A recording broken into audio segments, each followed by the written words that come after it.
Hello मेरे प्यारे प्यारे लल्ला और लालियों। चलिए स्टार्ट करते हैं आज का पहला क्वेश्चन करेंट अफेयर्स का। बिल्कुल मज़े में पढ़ते रहिए और इन्जॉय करिए टॉपिक को।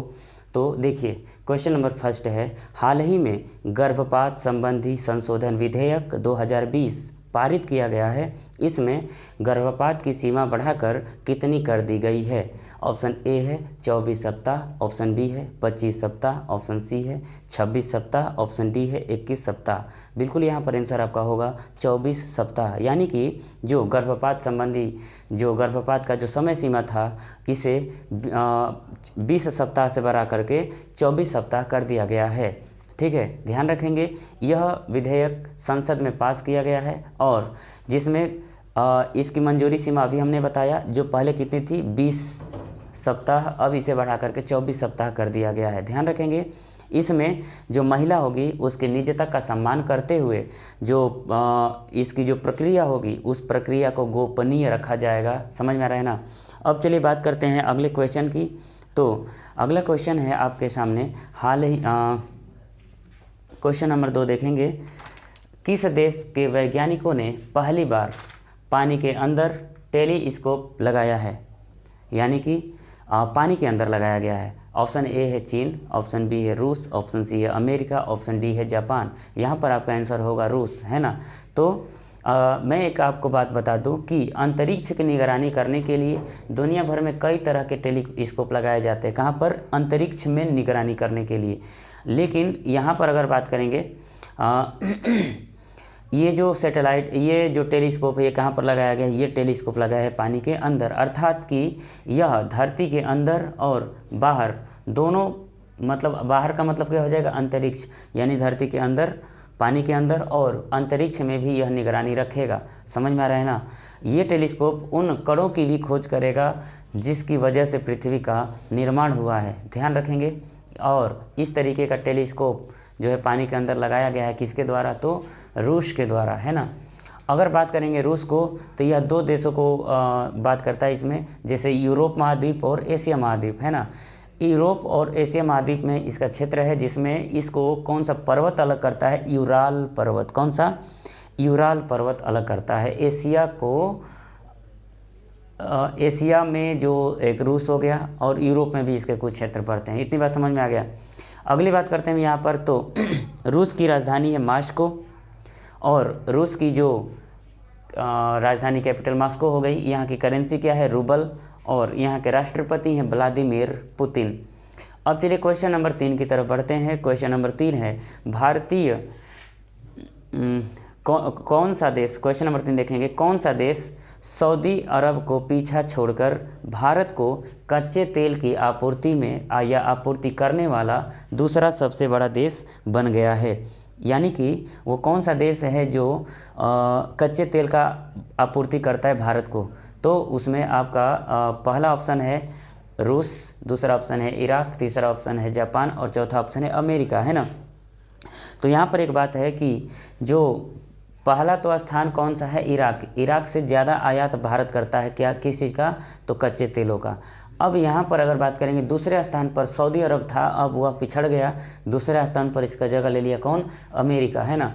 तो दूसरे स्थान पर सबसे बड़ा देश बना अब कच्चे तेल आयात आपूर्ति करने वाला अमेरिका। अमेरिका की बात करेंगे तो इसकी राजधानी क्या है? अमेरिका की राजधानी वाशिंगटन डीसी है और यहाँ के राष्ट्रपति हैं जो बाइडेन और यहाँ की उपराष्ट्रपति हैं कमला हैरिस। ठीक है, मेरी बात समझ में आ रही है। अच्छा, अमेरिका की जो स्पेस एजेंसी है, स्पेस एजेंसी का नाम क्या है? तो नासा। चलिए अगली बात करते हैं क्वेश्चन नंबर 4 की, है ना। तो नेक्स्ट ऑफ रेस्टलेस, कौन सा किताब? Next of the restless book, यह पुस्तक लॉन्च हुई है। इस पुस्तक को किसने लिखा है? ऑप्शन ए है सुचिता मलिक, ऑप्शन बी है अरुंधति राय, ऑप्शन सी है रस्किन बॉन्ड और ऑप्शन डी है रवि गायकवाड़। यहाँ पर आपका ऑप्शन नंबर ए सही होगा। क्या? सुचिता मलिक। क्या आंसर होगा? सुचिता मलिक। यानी सुचिता मलिक ने नेक्स्ट ऑफ द रेस्टलेस नामक पुस्तक को लिखी है। अगर हम बात करेंगे और भी किताबों की, तो और भी किताबों को आपको मैंने बताया था, है ना, जिसमें एक किताब आपको मैं अभी क्लियर कराता हूँ, देखिएगा। करुणानिधि ए लाइफ इन पॉलिटिक्स, इसको मैंने पहले ही बताया था, इसको लिखे हैं कौन, संध्या रविशंकर। उसके बाद the Commonwealth of cricket, the Commonwealth of cricket, देखिए द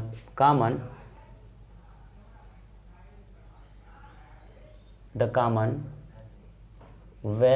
ऑफ क्रिकेट, इस पुस्तक को किसने लिखा है? तो यहाँ पर ध्यान रखेंगे, इसको लिखे हैं रामचंद्र गुहा। कौन लिखे हैं?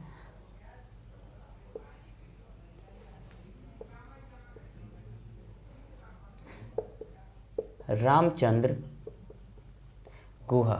चलिए और भी मैं बताता हूँ, लिखने की क्या ज़रूरत है, आज थोड़ा सा ऐसे मैं आपको बता दे रहा हूँ। दूसरा किताब मैंने बताया था India 71 year test the journey of triumph in Australia, इस किताब को लिखे हैं आर कौशिक। मैंने एक बार इसे लिखा था, फिर कभी बुक आएगी बहुत सारी तो हम वहाँ पर आपको नोट कर लेंगे। यहाँ पर अपनी बुक वाली जो सीरीज आप बना रहे हैं उसमें इसको नेस्ट ऑफ द रेस्टलेस को ऐड कर लेंगे। अगली अगर बात करेंगे तो इसमें आवर हिंदू राष्ट्र आकर पटेल ने लिखा था, है ना। और बांझ incomplete lifes of complete women, इस किताब को लिखी थी कौन? सुष्मिता मुखर्जी। चलिए क्वेश्चन नंबर अगला देखते हैं, क्वेश्चन नंबर 5। क्वेश्चन नंबर 5 ये है कि अंतर्राष्ट्रीय सौर गठबंधन के नए महानिदेशक के रूप में किसे नियुक्त किया गया है? महानिदेशक का मतलब होता है डीजी या डायरेक्टर जनरल। तो ध्यान रखेंगे अंतर्राष्ट्रीय सौर गठबंधन यानी इसको अगर लिखेंगे तो ISA, है ना, इंटरनेशनल सोलर अलायंस। क्या हो जाएगा? इंटरनेशनल सोलर अलायंस, है ना। तो इस इंटरनेशनल सोलर अलायंस के जो डायरेक्टर जनरल हैं या महानिदेशक वो कौन बने हैं? तो इसका मैं ऑप्शन आपको बताऊंगा, पहले देखिएगा। International solar alliance, international solar alliance, ठीक है। अब ध्यान से देखिएगा ऑप्शन ए है अजय माथुर, ऑप्शन बी है मुरलीधर, ऑप्शन सी है शमीर शर्मा, ऑप्शन डी है रमेश कुमार। तो ISA या अंतर्राष्ट्रीय सौर गठबंधन, इसके जो डायरेक्टर जनरल बने हैं अजय माथुर बने हैं, है ना। आगे बात करेंगे यह इंटरनेशनल सोलर अलायंस यह क्या करता है? तो सोलर एनर्जी के क्षेत्र में यह अपना अहम भूमिका निभाता है। इसका हेडक्वार्टर भारत में ही है ना। कहाँ पर? तो गुरुग्राम। इसका मुख्यालय कहाँ पर है? गुरुग्राम। बहुत इंपॉर्टेंट है, ध्यान रखेंगे। गुरुग्राम कहाँ पर है? हरियाणा। अब चलिए अगली बात करते हैं इसमें, है ना। इसकी स्थापना कब की गई थी? तो 2015 ईस्वी में इसकी स्थापना की गई थी। क्वेश्चन नंबर 6 देखिए, क्वेश्चन नंबर आपके सामने है 6। इसमें लिखा है सिपरी द्वारा जारी रिपोर्ट के अनुसार दुनिया का सबसे बड़ा हथियार आयातक देश कौन सा बन गया है? मतलब कि सबसे ज़्यादा हथियार का आयात कौन सा देश करता है? ऑप्शन ए है भारत, ऑप्शन बी है सऊदी अरब, ऑप्शन सी है रूस और ऑप्शन नंबर डी है इजिप्ट या मिस्र। यहाँ पर आपका आंसर होगा क्या आंसर होगा? सऊदी अरब। तो सऊदी अरब के द्वारा जो है सबसे ज़्यादा हथियार आयात किया जाता है, ऐसा कहा है कौन? सिपरी के द्वारा, है ना। तो ध्यान रखेंगे सिपरी क्या है? एक स्वतंत्र अंतर्राष्ट्रीय संस्थान है जो युद्ध तथा संघर्ष या युद्ध सामग्रियों या हथियार नियंत्रण या निरस्तीकरण मतलब निरस्त करने की जिस क्षेत्र में क्या करता है? कार्य करता है। इस सिपरी की अगर बात करेंगे तो इसका फुल फॉर्म होता है Stockholm International Peace Research Institute. सुनिएगा, Stockholm International Peace Research Institute. आगे लिखेंगे इसके अगर मुख्यालय की बात करेंगे तो मुख्यालय है किसकी? सिपरी का ओस्ले में। स्थापना इसकी हुई थी 1966 में 1966 और डायरेक्टर हैं डैन स्मिथ, है ना। तो याद रखेंगे हथियार आयात करने में सबसे टॉप पर कौन सा है? सऊदी अरब। भारत का स्थान है दूसरा स्थान पर सबसे आयातक देश है और इजिप्ट है यहाँ पर तीसरा, है ना। सऊदी अरब की बात करेंगे तो सऊदी अरब की जो राजधानी है रियाद है, करेंसी क्या है सऊदी रियाल, और प्रधानमंत्री है शाह आलम। अब आइए क्वेश्चन नंबर ये कितना था भाई, question number 5, question number 6, question number 7 देखिए। क्वेश्चन नंबर 7 है 16 मार्च 2021 को प्रधानमंत्री नरेंद्र मोदी और सना मरीन, है ना, क्या नाम लिखा गया है इसमें, सना मारिन के साथ या के बीच वर्चुअल शिखर सम्मेलन आयोजित किया गया है। बताना इसमें यह है कि सना मारिन किस देश की प्रधानमंत्री हैं। ऑप्शन ए है रूस, ऑप्शन बी है ब्रिटेन, ऑप्शन सी है थाईलैंड, ऑप्शन डी है फिनलैंड। ध्यान रखेंगे सना मारिन यह फिनलैंड की प्रधानमंत्री हैं, जिनके साथ प्रधानमंत्री नरेंद्र मोदी की वर्चुअल शिखर सम्मेलन हुआ है। उद्देश्य क्या होगा, इस शिखर सम्मेलन का क्या उद्देश्य था, ध्यान रखेंगे, व्यापार, शिक्षा और नवाचार, विज्ञान एवं प्रौद्योगिकी के बीच में, दोनों देशों के बीच में आपसी तालमेल को बढ़ावा देना। कैसा तालमेल कि व्यापार अच्छा, शिक्षा या नवाचार का मतलब कि नई नई खोजें, या विज्ञान या प्रौद्योगिकी, इन क्षेत्रों में जो है तालमेल आपसी अच्छी होगी तो दोनों देशों के लिए फ़ायदेमंद होगा। इसलिए यह शिखर सम्मेलन आयोजित किया गया। किसके बीच में, भारत और फिनलैंड के बीच में। फिनलैंड की अगर बात करेंगे तो इसकी राजधानी है हेलसिंकी। फिनलैंड की राजधानी है हेलसिंकी।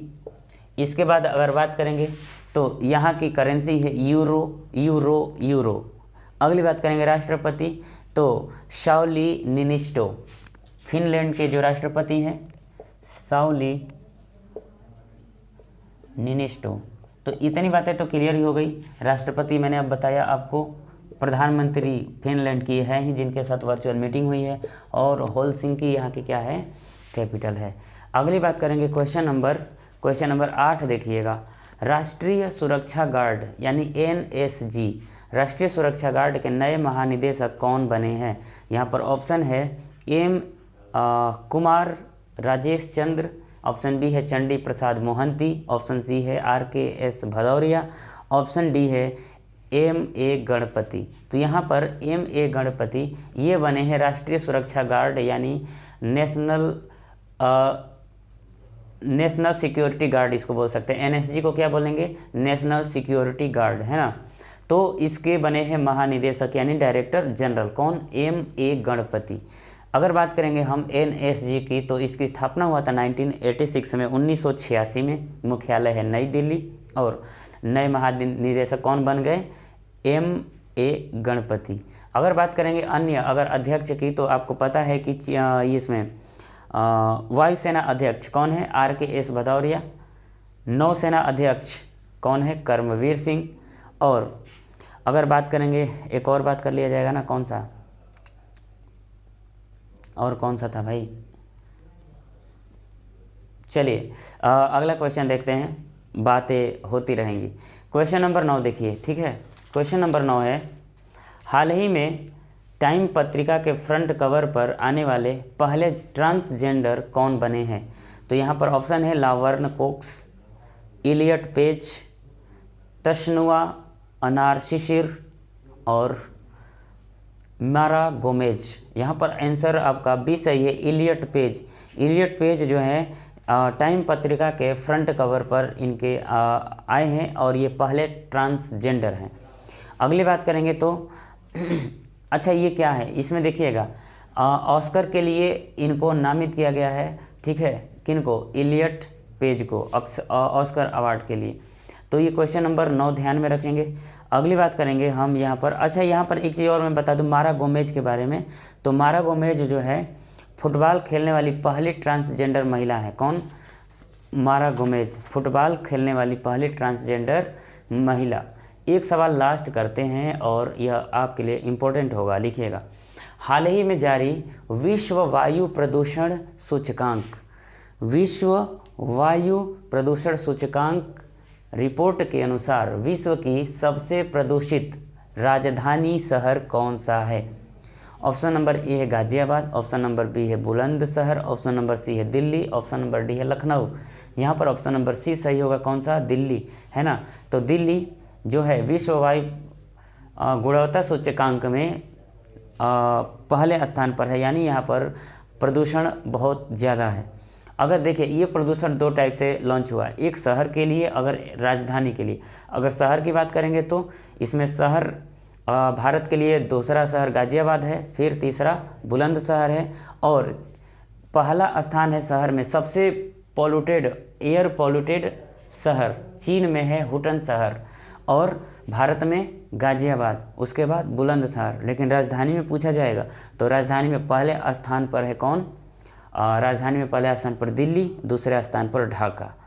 तो देखिए दो तरीके से ध्यान रखेंगे, सबसे पॉल्यूशन वाला राजधानी पूछे तो दिल्ली, उसके बाद अगर शहर पूछे तो हुटन शहर चीन, भारत में पूछे तो सबसे ज़्यादा पॉल्यूटेड शहर तो आपका क्या हो जाएगा, गाज़ियाबाद। ये अगर राजधानी पूछे तो दिल्ली, अगर न हो तो दिल्ली मारेंगे, ठीक है। तो आज का इतना ही सेशन रखते हैं, थोड़ा सा फास्ट हुआ है आज, फिर इसको हम कल कंटिन्यू करते हैं। तो आप हमेशा इसी तरीके से मुस्कुराते रहिए और पढ़ाई करते रहिए। Thank you so much, bye bye and love you all.